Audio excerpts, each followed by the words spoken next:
in New Zealand as well, we are starting to question, and rightly so, in the education area, the presumptions that we've made over the last 20 years. The one thing that I've banged on about on the platform ever since I was started in May of 3 years, almost 3 years ago now, is the fact that New Zealand's education system is a court case, that it is failing generations, or has failed and is failing generations of school children who are leaving less educated than their parents and grandparents for that matter, and do not have the requisite skills to be able to enjoy genuine opportunities in the real world.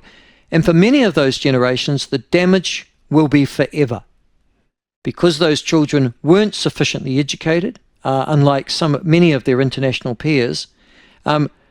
They have left school without those particular skills, those particular educational attributes, those particular qualifications, and it will inhibit the choices and the vocations that they enter or seek to enter for the rest of their lives. It will impoverish them until they die.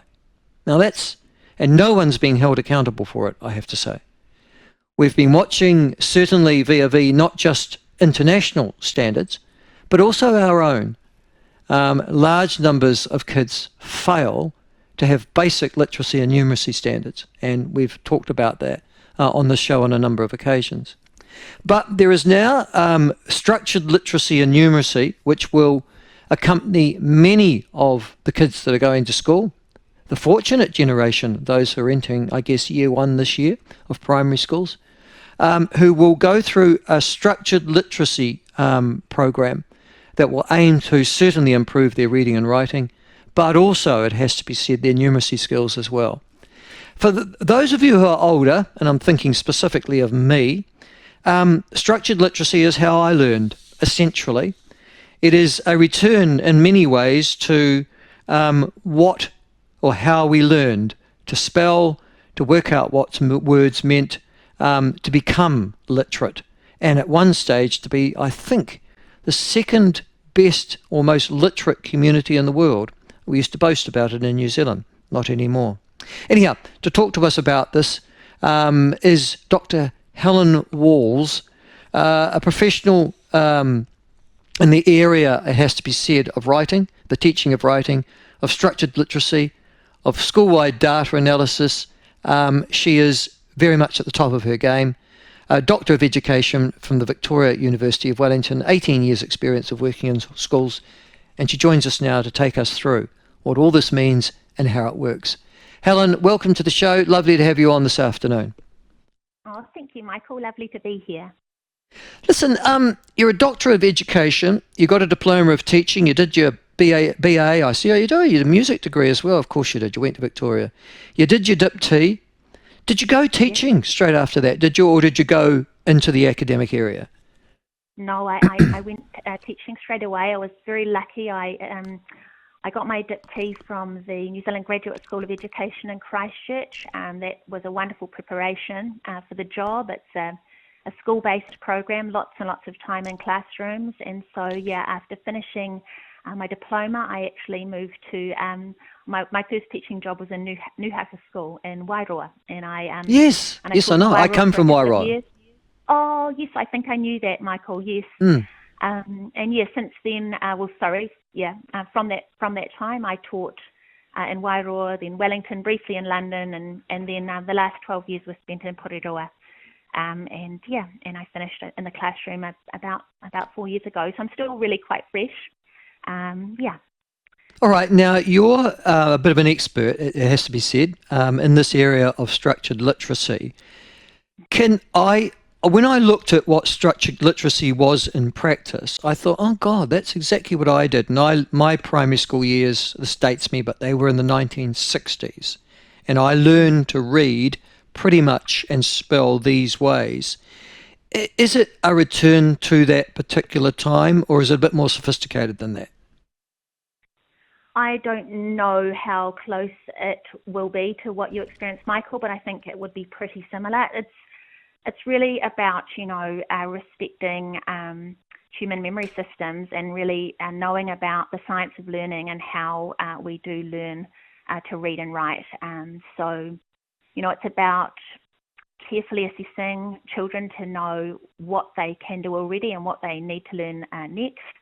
It's about teaching knowledge items and skills, following a logical progression, a logical sequence.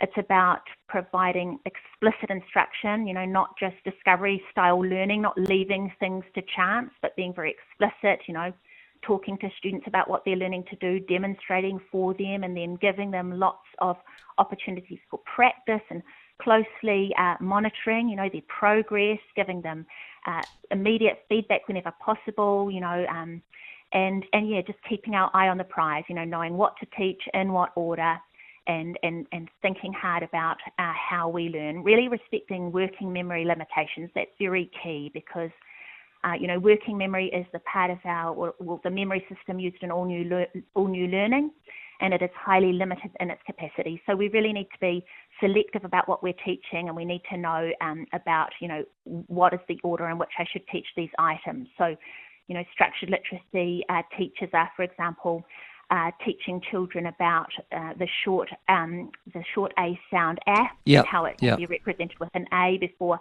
moving on to more complex patterns in spelling and so on. Yeah.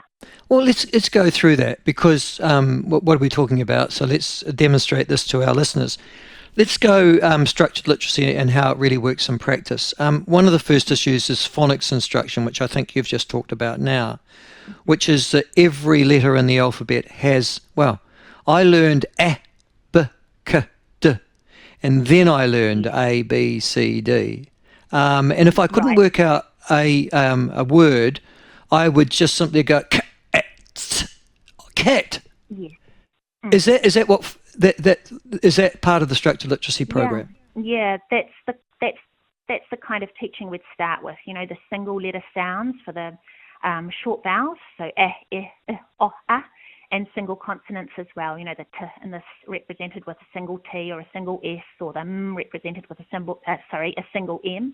So that's where we'd start. And so yes, those first months at school, parents will see probably their children are practicing reading little books with words with those sound to letter correspondences and those syllable structures, the easy little words, the cat, dog, mum, dad, and so on. And then, of course, you need to move on to more complex patterns. For example, in English, we have some sounds can be represented by 2 letters or even 3 at once, sometimes even 4. So an example of a sound represented by 2 letters would be the sh represented by sh. So we move on to that. We'll move on to other vowel sounds. When we get to the long vowel sounds, which are A, E, I, O, U, we've got more complex spellings to learn. We've got for A, for example, the long A sound, we've got AI, we've got AY. So multiple ways to spell these sounds as well, by the way. So, even if we think of the long A again, we've got E-I-G-H, an 8 or sleigh, and there are other ways too to spell that sound. So just moving up through a progression and providing enough practice with all of these sound to letter correspondences that we start to see children actually be able to read the sounds and the words with those sounds quite easily, quite automatically. That means that this knowledge has been integrated into long-term memory. Once it's in long-term memory, it feels like, it feels easy. Long-term memory, and an example of something that all adults will have in their long-term memory is 5 times 5, it's 25. So it just comes to us. We don't need to think about it. So a structured literacy, I suppose, approach is about, that careful sequence and that repetitive practice so that children will integrate this stuff into long-term memory and things will feel easy, and then they'll be able to use working memory capacity for other new stuff. Okay, so that's really probably the basic and most important principle of this move.